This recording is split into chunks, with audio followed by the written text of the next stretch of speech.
Contouring a classic forehead is the easiest thing. I was actually searching for the name for a long time because I didn't want to call it normal, because then people would think that ones who have such a forehead are normal and then all the rest are weird. If you have a higher forehead, you're weird.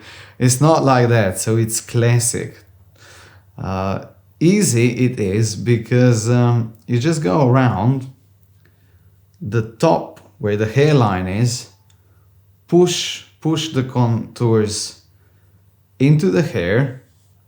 And I learned that you don't need to blend like this out, because by doing so, by pulling the brush like this just into the hairline, you actually get it inside. So I think the easiest thing is if you pull your hair back and then push it into the hair. You also won't make a mess, because if you do like this, you make a mess. But the main problem is that you cause micro exfoliation, which means that the contours won't stick. And also I think the best is if you contour here with a creamy contour, because this is how you can push it in. If you put powder here, you actually need to dry out your scalp, which you would do by using a fan and then just like drying it a lot.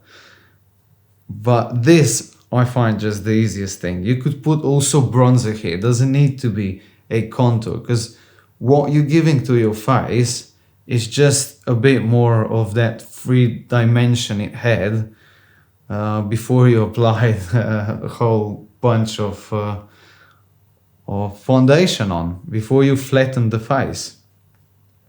That's it. I know it's very subtle and you'll be like, oh, that doesn't even show. But this is what you want to achieve, you know? You just want to add it a bit of dimension here. Obviously, you could go way lower, so you could start here. The lower you go, the shorter and the more narrow the forehead will be. This is just to play if you want to really define your makeup. One more thing I need to show you. If you're applying a dark color like this one, so I use this one because it's more gray, looks more like a shadow. You could bronze as well, or put something in between.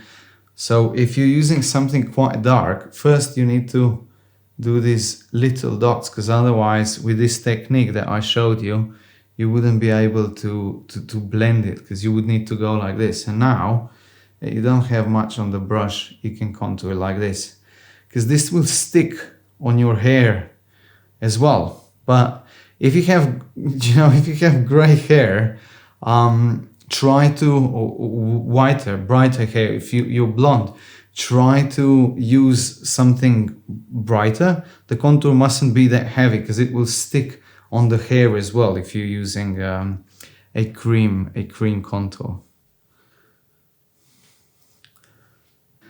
This is it. It might not show that much, but if I would do it stronger, even on the camera, it would look weird. Though it shows here, because it doesn't bounce light that much as it does here on the forehead. This is how you contour a classic forehead.